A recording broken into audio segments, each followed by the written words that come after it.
শিক্ষার্থীদের পরীক্ষা ছিল, পরীক্ষার অ্যাডমিট কিছু জনের ছিল, কিছু জনের অ্যাডমিট হলের মধ্যে ছিল।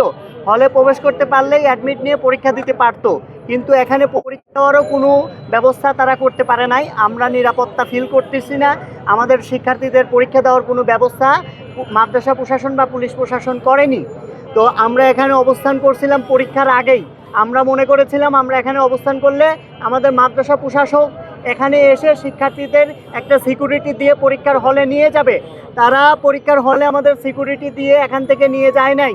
অলরেডি পরীক্ষায় 1 ঘন্টা হয়ে যাচ্ছে, আমাদের এখানে নিয়ে যাচ্ছে না।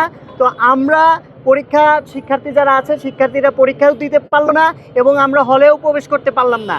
হলে আমাদের যারা সাধারণ শিক্ষার্থী আছে বা শিবিরের যারা শিক্ষার্থী আছে, বৈধ হল কার্ডধারী বা বৈধ শিক্ষার্থী, তারা হলে প্রবেশ করতে পারলো না। এখন পর্যন্ত ছাত্র দলের এবং যুব দলের সন্ত্রাসীরাই হলে প্রবেশ করছে। এই বিষয়ে পুলিশ প্রশাসন বা মাদ্রাসা প্রশাসন কোনো ব্যবস্থা নিতে পারলো না।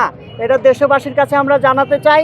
আগামীকাল থেকে ইনশাআল্লাহ আমরা দেশবাসী এবং ছাত্র সমাজকে নিয়ে কঠোর আন্দোলনে যাব। কারণ আমরা চাই ইসলামী ছাত্র শিবির এখানে শুধু আমাদের শিবিরের জন্য আমরা আসি নেই। আমাদের লড়াইটাই হচ্ছে যে আমরা চাই শিবিরের পরিচয়ে বা ছাত্র দলের পরিচয়ে কেউ হলে থাকবে না। এখানে পরিচয় থাকবে হচ্ছে শিক্ষার্থী, বৈধ শিক্ষার্থীর পরিচয়ে, বৈধ হল কার্ডধারীর প্রেক্ষাতে। আমরা আগামীকালকে কঠোর কর্মসূচি ঘোষণা করব। সেই জন্য আপনাদেরকে উদারত আহ্বান জেনে আমার বক্তব্য এখানে শেষ করছি। আমরা এখানে আর কথা বলবো ভাইয়া, একটা